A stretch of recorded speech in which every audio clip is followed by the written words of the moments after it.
श्री सद्गुरुवे नमः। मंगलाचरण 2।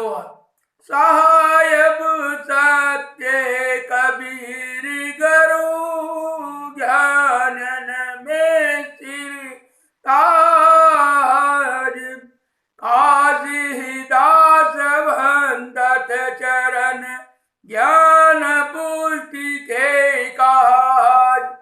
नमो नमो गुरुदेव को, नमो कबीर कृपाल, नमो संत शिरोमणि जीवन के रसपाल। पारग रूप कबीर गुरु दीन बंधु निर्धार, बंदी चोर कृपाल प्रभु विघ्न विनाशक यार। बंदो सदगुरु पार की धरो चरणों में शीश, हाथ जोड़िया स्तुति करूं मिले ज्ञान बख्शीश। श्रोता बनी अर्जी करूं गुरु भरोसे दास, मनसा वाचा कर्म ना जीवन देन तरास। न गुरोधिक तत्वं न गुरोधिक तप गुरु, ज्ञानात्रपं नास्ति तस्मै सद्गुरुवे नमः। ध्यान मूलम गुरु मूर्ति, पूजा मूल गुरु पदम, मंत्र मूलम गुरु वाक्यम, मोक्ष मूलम गुरु कृपा गुरु देवो, गुरु धर्मो गुरु निष्ठा पर तपा। गुरु पर तर नास्ति नास्ति तत्व गुरु परम, चाहे बंदगी चाहे बंदगी चाहे बंदगी। परम पूज्य श्रद्धेय संत समाज, मान्यवर धर्म प्रेमी बंधुओं तथा श्रद्धा मूर्ति माताओं और बहनों और बच्चों, छुआछूत का धोखा शब्द 47। पांडे बूझ पियो तुम पानी, पांडे बूझ पियो तुम पानी, यही मिटिया के घर में बैठे तामे सृष्टि समानी। पांडे बूझ पियो तुम पानी, यही मिटिया के घर में बैठे तामे सृष्टि समानी। 56 कोटि यादव जह बीजे मुनिजन 88। Peg peg peg peg peg मर गाड़ी सो सब शरीफो माटी, मच कच घरियार बिया ने रुधिर नीर जल भरिया। अरे नदियां नीर नरक बैया में, पशु मानस सब सरिया। हाड जरी जरी कूद गली गली, अरे दूध कहां से आया। सोले पांडे जेबन बैठे मटियाई चूती लगाया। वेद की देव छोड़ देव पांडे ही सब मन के भरमा, कहे कबीर सुनो पांडे ही तब तुम रोहो कर्मा। पांडे बूझ पियो तुम पानी, यही बिटिया के घर में बैठे तामे सृष्टि समानी। भावार्थ, हे पंडित जी, किसी के आचरण को पवित्र देखते हुए तुम उससे जाते पूछकर उसके हाथ का पानी पीने या न पीने का निर्णय लेते हो, परंतु क्या तुम्हें यह पता नहीं है कि जिस मिट्टी के घर में तुम बैठे हो उसमें पूर्व की पूरी प्राणी सृष्टि सड़कर समाई हुई है। 56 करोड़ यादव और 88,000 ऋषि मरकर और सड़कर इस मिट्टी में मिल चुके हैं। पग पग पर पैगंबर इस मिट्टी में गाड़े गए हैं और वे सड़कर मिट्टी बन गए हैं। इस मिट्टी से घड़ा बना है जिसमें तुम पानी भरकर पीते हो, परंतु जिसे तुम ये जाति मानते हो वह उस घड़े को स्वच्छ हाथ से भी छू ले तो तुम उस घड़े का पानी नहीं पीते। पानी की भी दशा यही है। मछली, मेंढक कुएं में तथा मछली, कछुए, घड़ियाल आदि नदी में प्रजनन करते हैं। उनके शरीर के रक्त में मिश्रित पानी कुएं और नदी के जल में मिल जाता है। गांव तथा शहर का नरक भी बहकर नदी के जल में आकर मिलता है। मरे हुए पशु तथा मनुष्य नदी में फेंक दिए जाते हैं, वे सब सड़कर उस पानी में मिलते हैं। ऐसे पानी को सब पीते हैं। फिर स्वच्छ हाथ से उसे कोई छू ले तो क्या बुरा हो गया। दूध कहां से पैदा होता है, क्या इसे नहीं जानते हो? हड्डियों के झरनों तथा मांस का गलियों एवं नलियों से ही तो दूध झरझर कर आता है। इसे लेकर तो पंडित जी जमीन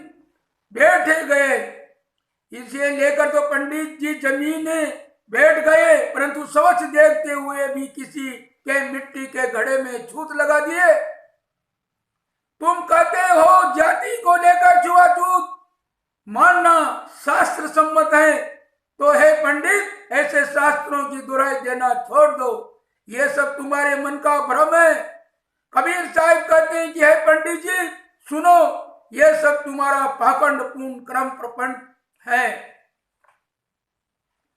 व्याख्या: मानवतावादी समाज तथा राष्ट्र जो आज सोच रहे हैं, उसे कबीर देव ने 15वीं शताब्दी में ही सोच लिया था। भारत की एक बहुत बड़ी समस्या है छुआछूत।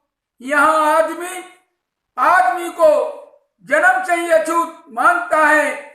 यह घोर मानसिक अपराध है। कोई गंदे आचरण से हो, उसके गंदे हो, कपड़े गंदे हो, तब बात समझ में आती है कि उसके हाथ का छुआ जल नहीं लेना चाहिए। यदि स्वच्छ है तो उसे अछूत बताना अपराध है। कबीर साहब कितने संवेदनशील थे। वे किसी बात को इतनी गहराई से सोचते हैं और कितने निर्भीकता पूर्वक निश्चय होकर खड़े सत्य को कह देते हैं। ये उनकी वाणियों को पढ़कर सोचने से बनता है। वे डर नाम की चीज जानते ही नहीं है। सत्य उपासक अपने आप निर्भय हो जाता है।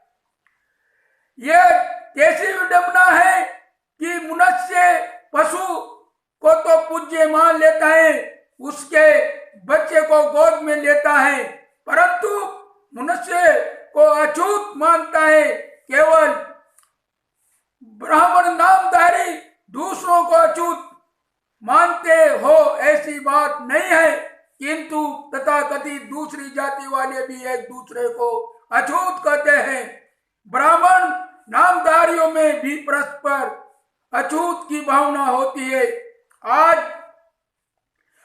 तक एक गोत्र का ब्राह्मण दूसरे गोत्र के ब्राह्मण का बनाया कच्चा भोजन नहीं खाता था। हाँ, पक्का भोजन चल जाता था, जैसा कि हम 41वें शब्द में देख आए हैं कि वेदों में छुआछूत की बात नहीं है, परंतु पीछे छुआछूत की भावना बहुत बड़ी और ये बात शास्त्रगत हो गई। इतना ही नहीं किसी एक शास्त्र में लिख दिया गया हो, किंतु अनेक शास्त्रों में छुआछूत को काफी मजबूत दिया गया है। आचार विचार और स्वच्छता को प्रधानता देनी चाहिए, मिथ्या जाति एवं वर्ण को नहीं। मानव की केवल एक जाति है, जन्म से कोई अछूत नहीं है। उसके कर्म तथा आचरण से ही वह अच्छा बुरा हो सकता है। यह बात सत्य होते हुए भी पंडित लोग कहते हैं कि शास्त्र में छुआछूत की बात लिखी है। शास्त्र भगवत वचन है, प्रभु वचन है, त्रिकालदर्शी है। आर्य ऋषियों का वचन है।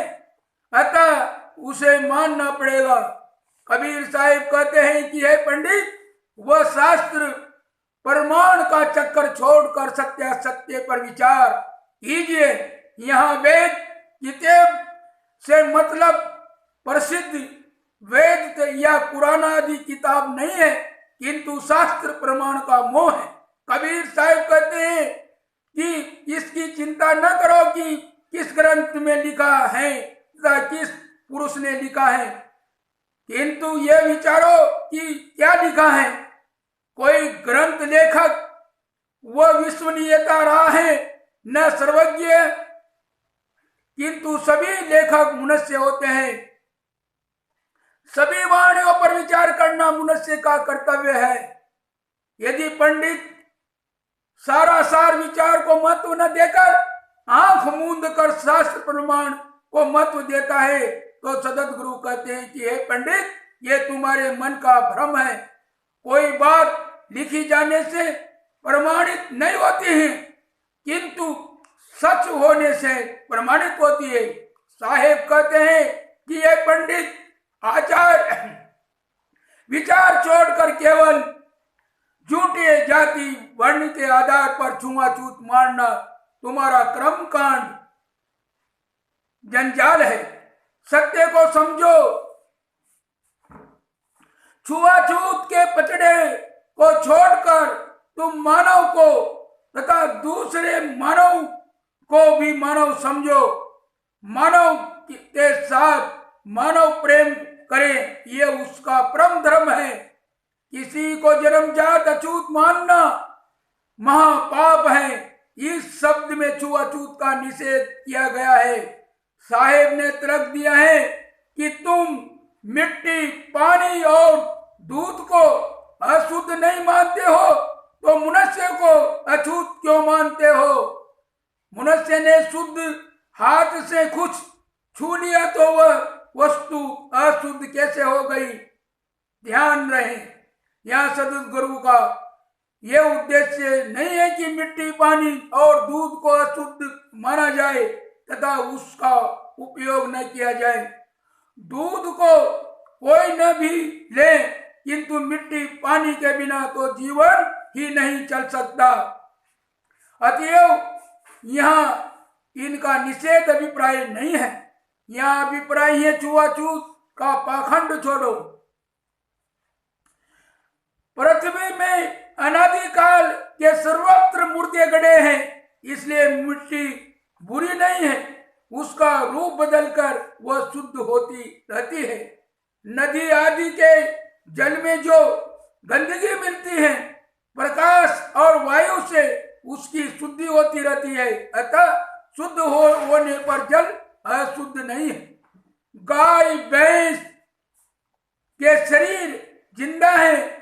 जानदार जीव, दांत, बाल, खाल आदि में गंदगी नहीं होती है, परंतु वे ही टूटकर, कटकर पृथक हो जाएं तो मुख में नहीं रखे जा सकते हैं।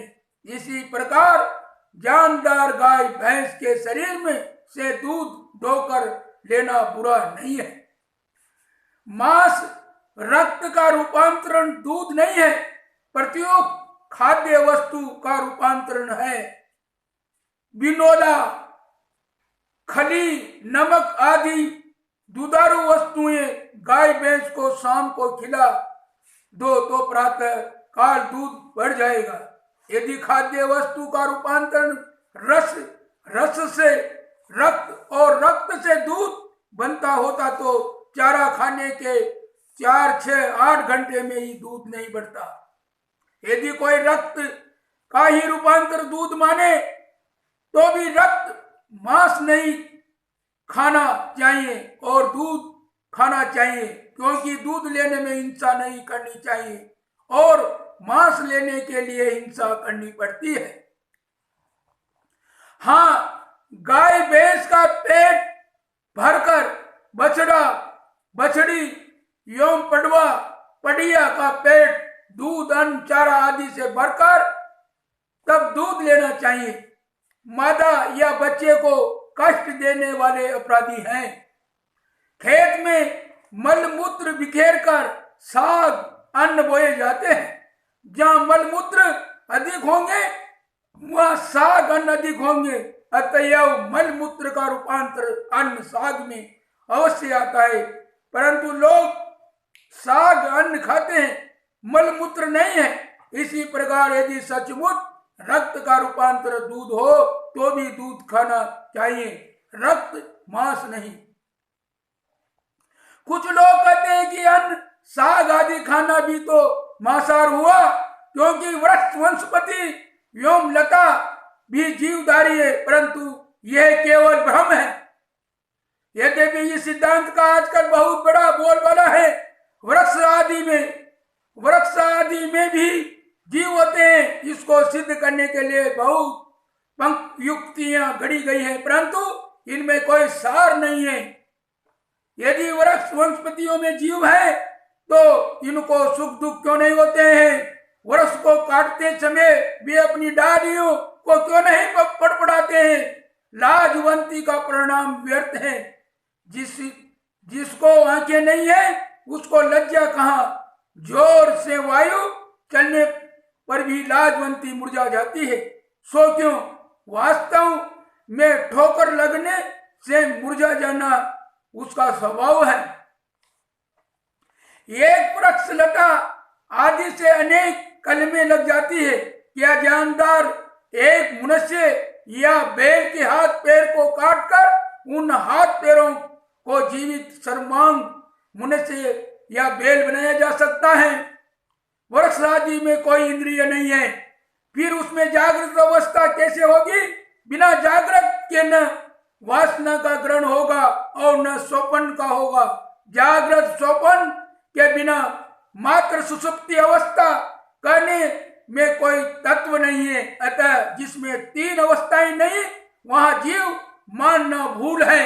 इच्छा क्रियावस्था ज्ञानी अमरता होय, ये पांचों लक्षण जानिए है, जीव जानिए है तो ही। चुम्बक पत्थर के सामने लोहा पड़ने पर वह चुम्बक में आकर्षित हो जाता है। इससे चुम्बक लोहा बख्शी नहीं है। यदि किसी वृक्ष के पत्ते के पास जाने से देहधारी जीव उस पत्ते में आकर्षित हो जाते हो और पत्ते सपुट हो जाते हो तो इससे उस वृक्ष को मांस बख्शी नहीं कर सकते, उसे जीवधारी नहीं बना सकते। वृक्ष में और जीवों के अंगों में रहे हुए कुछ ऐसे तत्व होंगे जो मेल नहीं होंगे। इससे देहधारी जीव आकर्षित हो जाते होंगे। जल, मिट्टी, प्रकाश, वायु इन चारों से बढ़ने, पुष्ट होने एवं बीजी असर अनुसार वृद्धि, फल फूल को प्राप्त होने वाले वृक्ष लता आदि केवल जड़ हैं। तत्वों के परमाणुओं से कंकड़ पत्थर जैसे बनते बिगड़ते रहते हैं। तेल, अग्नि, बत्ती आदि से दीपक में जैसे ज्योति बनती है, वैसे केवल जड़ तत्वों से वृक्ष वनस्पति आदि बनते बिगड़ते रहते हैं। प्राणियों के शरीर में जीव के निकल जाने पर वे तुरंत क्रांतिहीन हो जाते हैं, परंतु वृक्ष को काट देने पर यदि बदली और पानी की नमी रहे तो वे कई दिन हरे रहते हैं। उनमें से जैसे जैसे क्रमशः जलाशय निकलता है वैसे वैसे वे सूखते हैं। अतएव वृक्ष वनस्पति लतादि सर्वथा निर्जीव है, इसलिए अन्न साग आदि खाना हिंसा मांसाहार नहीं है। इनमें अमनिया कर धो पहुंच कर खाना चाहिए। श्री अमरचंद्र जी महाराज लिखते हैं, संसार में पापों की कोई गणना नहीं है। एक से एक भयंकर पाप हमारे सामने है, परंतु मांसाहार का बड़ा ही भयंकर तथा निर्दयी है। परंतु मांसाहार का पाप बड़ा ही भयंकर तथा निंदनीय है। मांसाहार मनुष्य के लिए कोमल हृदय की कोमल भावनाओं को नष्ट भ्रष्ट कर उन्हें पूर्णतः निर्दय और कठोर बना देता है। मांस किसी खेत में नहीं पैदा होता है, वृक्षों पर नहीं लगता है, आकाश में नहीं बरसता है। वह तो चलते फिरते प्राणियों को मारकर उनके शरीर से प्राप्त होता है। जब आदमी पैर में लगे एक कांटे का दर्द भी नहीं सहन कर सकता, रात भर छटपटाता रहता है, तब भला दूसरे अपराध मूक जीवों की गर्दन पर छुरी चला देना किस प्रकार का न्याय संगत हो सकता है? जरा शांत चित्त से ईमानदारी के साथ विचार कीजिए कि उनको कितना भयंकर दर्द होता होगा। अपने क्षणिक जीवा के स्वार्थ के लिए दूसरे जीवों को मारकर लाश बना देना कितना जघन्य आचरण है। जब आदमी किसी को जीवन नहीं दे सकता है तो उसे क्या अधिकार है वह दूसरे का जीवन छीन ले। आहार विहार में होने वाली साधारण सी हिंसा भी जब निर्दयी मानी जाती है, तब स्थूल पशुओं की हत्या करना तो और भी भयंकर कार्य है। बधिक जब चमचमाता हुआ छुरा लेकर मुंह पशुओं के गर्दन पर प्रहार करता है, तब वह दृश्य कितना भयंकर होता है। सहृदय मनुष्य तो उस राक्षसी दृश्य को अपनी आंखों से देख भी नहीं सकता है।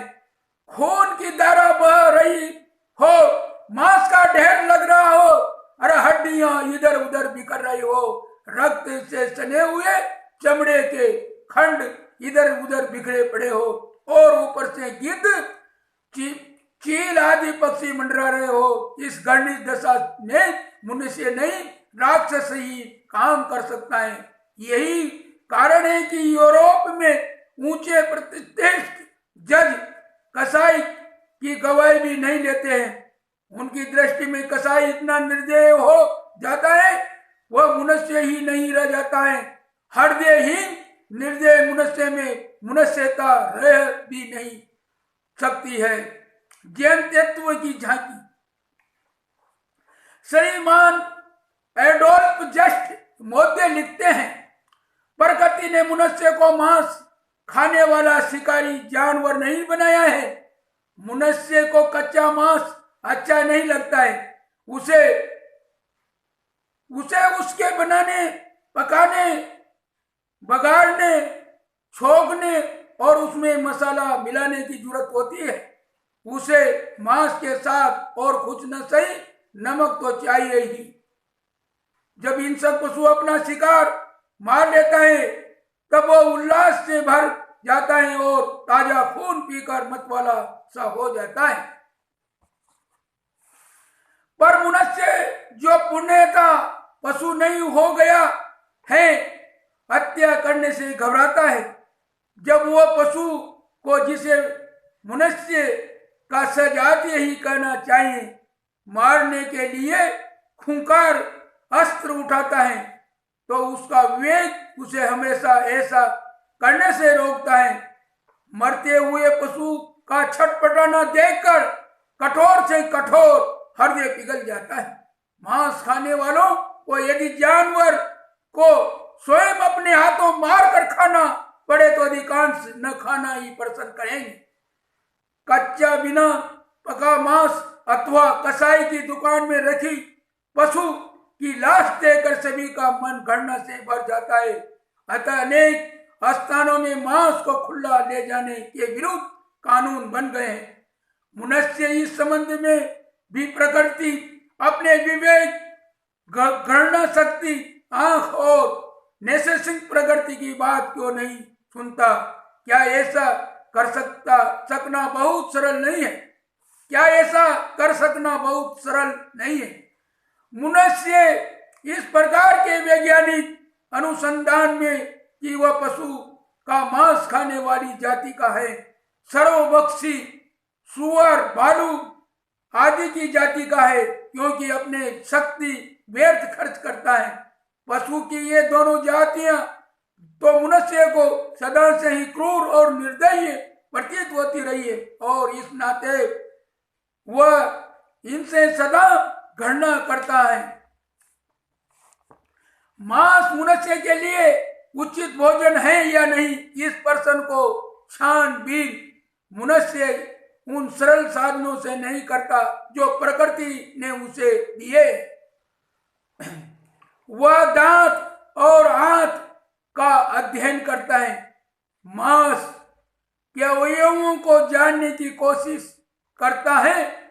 ये मनुष्य को अस्वस्थ ज्ञान विपक्षा का दूसरा प्रमाण है। अनेक विद्वानों ने, जिन्होंने मांस खाना निश्चय ही बहुत प्रिय रहा, कहा है, मनुष्य के दांतों को देखकर कहा जा सकता है कि मनुष्य असत मांसाहारी है। और आज भी ऐसे बहुत से लोग हैं जो उनके इस राग को बिना समझे बूझे आलाप रहे हैं। जो कुछ भी हो, अपने शिकार को पकड़ने और फाड़ने के जैसे नाखून और दांत शिकारी जानवरों के होते हैं, वैसे मनुष्य के नहीं है। इसी तरह मांस भक्षी पशु की पाचन प्रणाली भी मनुष्य को पाचन प्रणाली से सर्वथा भिन्न होती है। शिकारी जानवर मसलन कुत्ता मांस के साथ साथ हड्डी भी खा सकता है, पर मनुष्य तो ऐसा नहीं कर सकता है। इससे यह साबित होता है कि मनुष्य का अमांस्य इन पशुओं से सर्वथा भिन्न प्रकार का है। मनुष्य के दांत और आंख की फल और शाक खाकर रहने वाले एवं मांसभक्षी तथा सर्वभक्षी पशुओं के दांतों और आंखों से तुलना करने पर प्रतीत होता है कि मनुष्य शिकारी पशुओं की जाति का न होकर फल और शाक खाने वाली जाति का ही है। हाथी और चूहों के दांतों में जो सांबे हैं, उससे अधिक सांबे मनुष्य और मांस भक्षी तथा सर्वभक्षी पशुओं के डाढ़ और हाथों में नहीं है। मनुष्यों की हाथों की लंबाई भी बताई है कि मांस उनके अनुकूल नहीं है। यदि प्रकृति ने मनुष्य के लिए मांस नहीं बनाया है, तो उसका उपयोग मनुष्य के लिए अवश्य ही क्षतिकारक है। मनुष्य मांस खाकर स्वस्थ और मजबूत नहीं बनता है, वरन बीमार पड़ता है और कमजोर होता है। कहा जाता है कि मनुष्य को मांस खाना चाहिए क्योंकि उसमें चर्बी होती है जो आदमी को सर्दी से बचाती है। अगर यही बात है तो शरीर में आवश्यक गर्मी स्नेह प्रधान मेवे खाकर क्यों नहीं उपजाई जाती। इन मेवों में मनुष्य के लिए प्राकृतिक चिकनाई पाई जाती है और उनमें सब चीजें नहीं होती तो मनुष्य के लिए हानिकारक और जहरीली है।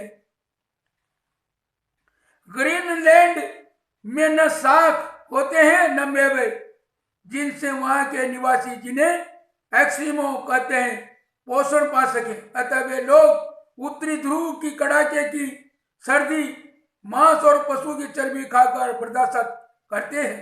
ये हो सकता है कि चर्बी के आहार के कारण एक्सिमो उत्तर की सर्दी में रह पाता है, पर उसके इस अप्राकृतिक भोजन के कारण उसका शरीर कुरूप और भद्दा हो गया है और उसका मस्तिष्क बिल्कुल जड़ है। लोग अक्सर अपने अप्राकृतिक जीवन, मांस और शराब की आदत को खराब मौसम के बहाने के पीछे छिपाते हैं।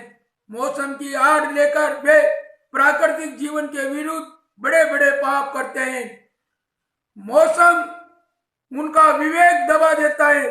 फलाहार अप्राकृतिक खाद्यों की अपेक्षा मनुष्य को सर्दी और गर्मी सहने की अधिक शक्ति देता है।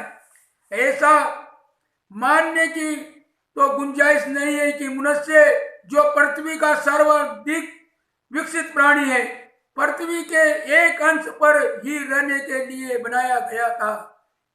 बाइबिल कहती है, पृथ्वी को परिपूर्ण करो, पर सारी पृथ्वी को भरने के लिए, पृथ्वी के प्रत्येक भाग में रहने के लिए यह आवश्यक नहीं है वह अपने प्राकृतिक भोजन को छोड़े।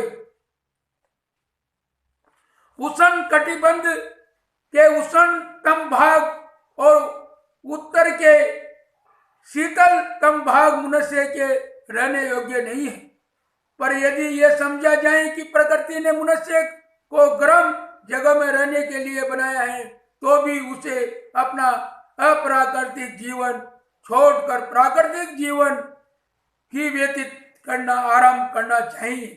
इससे उसको नैसर्गिक प्रकृति अधिकाधिक जागृत होगी और वह गर्म जगह में रहना पसंद करेगा।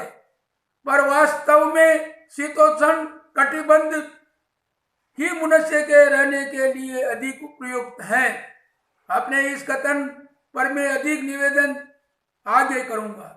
मनुष्य ईश्वर की प्रतिमूर्ति है। मनुष्य ईश्वर की प्रतिमूर्ति है।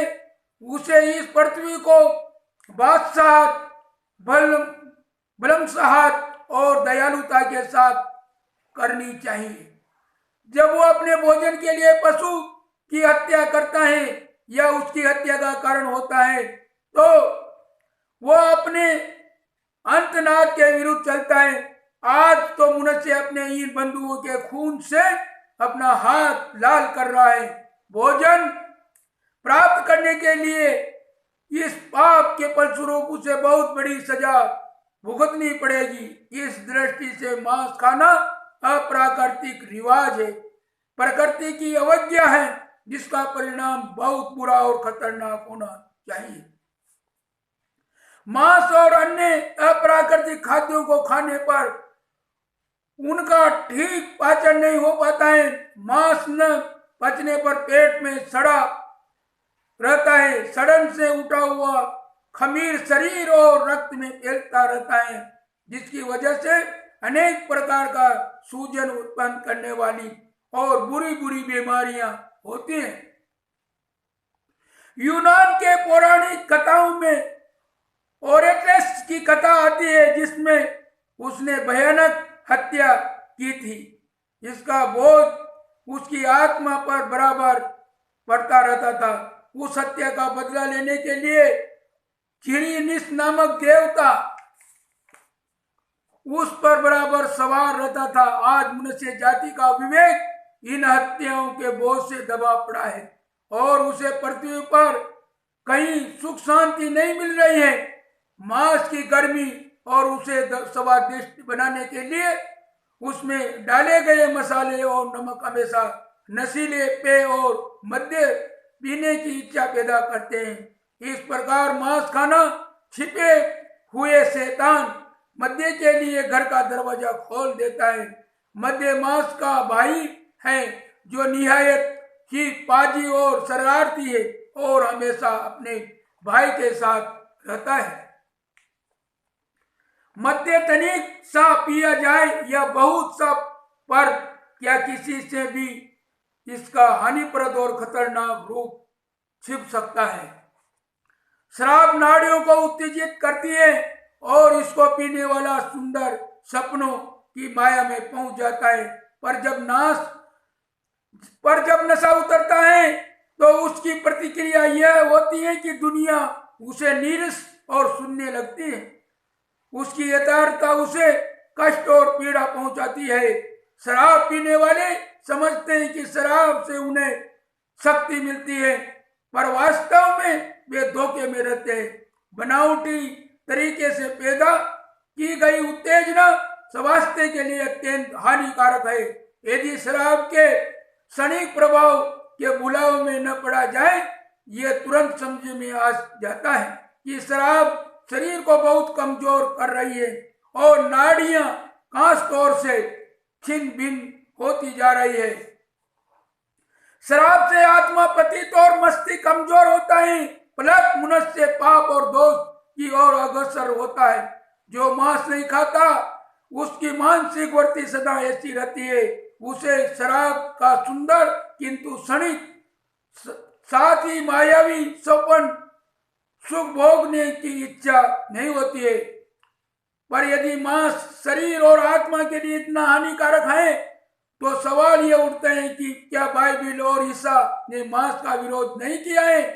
क्या अच्छा होता यदि हम क्या यही अच्छा होता यदि हम फिर अपने जीवन के प्रत्येक कार्य के लिए ईसा और बाइबिल से अधिक पता प्रदर्शन ग्रहण करते। तो तोरेत के पुराने अनुवादों में अनेक भूले हैं और कुछ तो इतनी बद्दी भूले हैं कि उनसे मांस के संबंध के उपदेश उल्टे अधिक स्पष्ट हो गए। बाग के हर पेड़ के फल तू खुशी से खा सकता है, पर ज्ञान के भले और बुरे की समझ वाले पेड़ से पैदा हुए को न खाना। अगर तूने उसे खाया तो तुझे मौत की सजा मिलेगी। भला ज्ञान का पेड़ क्या हो सकता है? कहीं पेड़ में भलाई और बुराई समझने की ताकत होती है।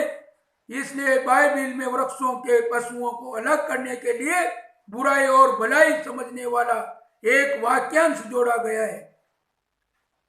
बाइबिल में पशु को एक जगह सजीव वृक्ष कहा है, अर्थात वृक्ष प्राणी जिसमें जीवन हो। अतः बाइबिल में यदि भलाई और बुराई समझने वाला प्राणी लिखा होता तो ज्यादा सही होता, और इस प्राणी से जो यह समझ सकता है कि क्या बुरा है और क्या भला है, क्या हानिकारक और क्या लाभप्रदक है, और जिस मनुष्य की तरह अनुभव की शक्ति है किसी अन्य का नहीं, पशु का ही बहुत होगा। मनुष्य के पतन का आरंभ यही से हुआ है। उसने पहला पाप यही किया कि उसने पशु का निषेध मांस खाया। हिंदू धर्म के ग्रंथों में जिनका अनुवाद जर्मन भाषा में सही मिलता है, पशु का मांस खाना निषिद्ध ठहरा है। प्रकृति के प्रांगण और दृष्टिपात करने का ज्ञान तो होता है कि केवल मांस खाने वाले प्राणी हत्या करते हैं। प्रकृति मांसाहारी में हत्या की इच्छा प्रतिष्ठित करती है। मनुष्य ने अपने पतन के बाद पहला या यूं ही कहिए कि एक ही बुरा काम किया था, वह था हत्या, बृहत हत्या। इसका अर्थ यही है कि मनुष्य के पतन का कारण मांसाहार है, अन्यथा हत्या का यह कोई अर्थ ही नहीं है। ऐसी स्थिति में ईसा मांस कैसे खा सकते हैं? ईसा सबसे अधिक मधुरता और दया की शिक्षा देते हैं, तो क्या उन्होंने अपनी आत्मा और ईश्वर की आवाज के विरुद्ध मनुष्य को राक्षस बनाने वाला पशु मांस खाया होगा, जिसे जबह करने में दया को एक बार की तिंजाली देनी पड़ती है। यह कार्य ईसा की दया का विरोधी होता है। वह हत्या के पाप से मुक्त नहीं हो सकते हैं। भला ईसा शरीर और आत्मा को रुग्ण बनाने वाले पाप और दोष में फंसाने वाले मांस को स्वीकार कर सकते थे। तो तोरेत के अनुवाद में की गई गलती के समान ही बाइबिल के अनुवाद में भी गलती मिलती है। प्राचीन समय में लोग मांस खाने के पाप के प्रायश्चित सब रूप देवताओं को शांत करने के लिए पशु को की बलि दिया करते हैं।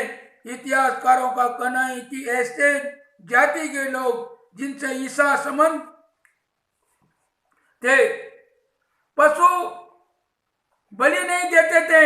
इससे ये आसानी से समझा जा सकता है कि वे मांस भी नहीं खाते हैं।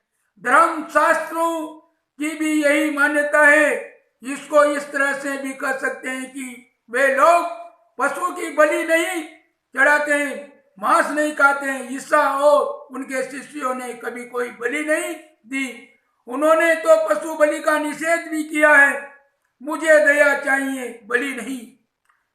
जिस किसी ने बाइबिल की भावनाओं को समझा और खास तौर से तोरेत को जानता है कि ईसा ने मांस खाना साफ मना किया है, और उसमें शक और सुबह की जगह ही नहीं है कि ईसा मांस नहीं खाते थे। तरक के बच्चे सांप से पैदा हुआ विज्ञान मनुष्य को आज भी उसी प्रकार पथभ्रष्ट कर रहा है जिस प्रकार उसके पिता सर्प ने आदम को स्वर्ग में किया था। यह आज भी पड़ा रहा है। प्रकृति पथ का त्याग करने से मनुष्य की आत्मा और शरीर को अनेक लाभ मिलेंगे। अभी एक विद्वान ने कहा है कि मनुष्य ने परिष्कृत एवं वैज्ञानिक जीवन अपनाकर बड़ी उन्नति की है और अंत में ये देवताओं की तरह अमर हो जाएगा। पर विज्ञान धोखा देने और बुलाने में रखने के सिवा अधिक क्या कर रहा है? प्रत्येक स्थिर बुद्धि और निष्पक्ष व्यक्ति ये कहेगा कि मनुष्य अप्राकृतिक जीवन को अपनाकर देवता नहीं बन सकता है। इसके विपरीत वह रोगी, दुखी, पापी, मूर्ख और सच्चे अर्थ में दानव ही तो बनेगा। अतएव सब प्रकार मांसाहार, मद्यपान, हिंसा एवं असत्य आचारों को त्याग कर सच्चे अर्थ में मानव बनना चाहिए। चाहे बंदगी, चाहे बंदगी, चाहे बंदगी, चाहे